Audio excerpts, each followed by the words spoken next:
Hi there, everybody. Welcome to my TED Talk. My name is Danielle Baker, and I'm here in front of you today to discuss my journey with my herb garden.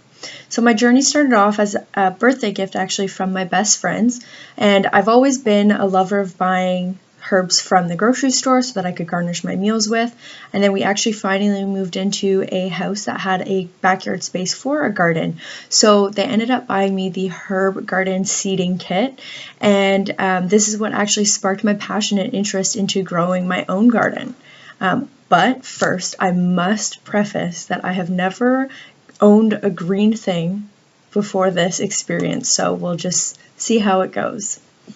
So I started off my garden as one would by planting the seeds, watering them, and then giving them lots of sun, of course. I was so excited from this process and couldn't believe my eyes when they actually started to grow. But as the weeks went on, I was met with so many challenges that it tested my patience and it even made me doubt my ability to grow them. So although this process has taken me on a bumpy ride, I've truly come to understand the art of reflection as it has given me the time to sit back and think about how it's affecting my life. When I first started growing my garden, I thought that I would follow specific guidelines and that everything would seamlessly happen right in front of me. I also was proud because I thought of my plants as my own students and that I was responsible for the growth and the development of something else, and that I had to account for the external factors like their environment or how much water I'm giving them so that they could grow, whether that impacted them negatively or positively. I had to be conscious of the decisions that I was making and the impact it had on them.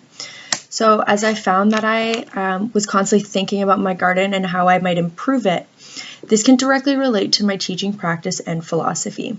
As the weeks went on and I was met with a number of challenges, I found myself reflecting on the impacts my herb garden had on my more social and cultural level. First, I found that my garden is not something that only I can experience, but rather it's something that others can experience with me, type of like a community. I find that my friends are checking in on my garden and how it's doing, and it gives us something to discuss that we typically wouldn't discuss. So it's also through my weekly research I've been able to connect to people online through their blogs, which has helped me become a part of more of a plant life community, if you could say that. I've also taken the time to reflect on my initial guiding question, which was I shared that I wanted to see how will starting my herb garden impact my views on sustainable consumption. And this refers to living a better quality of life by minimizing the use of wasteful resources, like driving to the grocery store to buy fresh produce or even purchasing carrots that are all wrapped in plastic. This idea is perpetuated with growing my own garden, as I can see, not yet though, but the benefits of having it. So living sustainably has become a very important to me, and I have realized that growing my own garden, I can be living like so. So this also had me reflect on people who rely on their gardens year-round for produce. Some people don't have the option to live a more sustainable life because their environment doesn't allow it.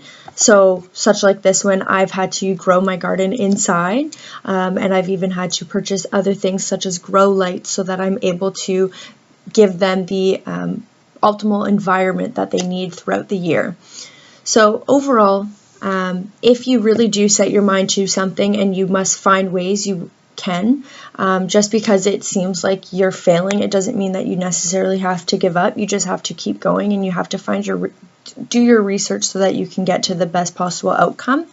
And that something so simple like my herb garden can have a deeper meaning found within it if you just take the time to reflect upon it. So thank you.